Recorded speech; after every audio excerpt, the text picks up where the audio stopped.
और आप लोग के लिए बहुत ही प्यारा सा एक विवाह गीत है, सुनिएगा। पसंद आएगी तो लाइक शेयर सब्सक्राइब जरूर कीजिएगा। चैनल पर नए हैं तो सब्सक्राइब जरूर कीजिएगा। फुल आवाज के साथ आप लोग सुनिएगा, हमारी आप लोगों से रिक्वेस्ट है।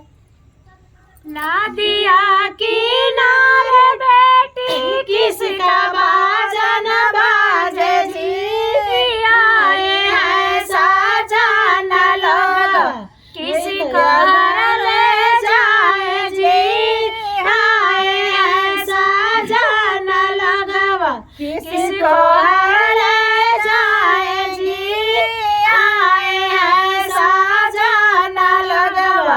नदिया किनारे बेटी तेरा बाजन बाजे जी, आए हैं साजन लोग तुझको घर ले जाए जी, आए हैं साजन लोग तुझको घर ले जाए जी, आए हैं साजन लोग।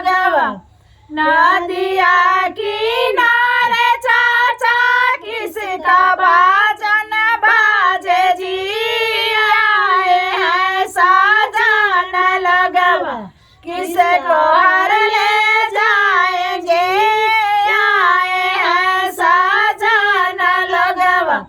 नदिया किनारे बेटी तेरा बाजन बाजे जी, आए हैं साजन लोग तुझको घर ले जाए जी, आए हैं साजन लोग तुझको घर ले जाए जी, आए हैं साजन लोग।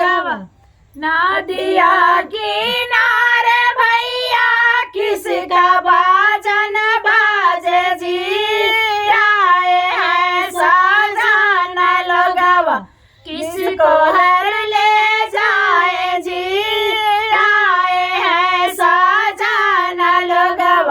नदिया किनारे बेटा तेरा बाजन बाजे जी, आए हैं साजन लोग तुझको घर ले जाए जी, आए हैं साजन लोग तुझको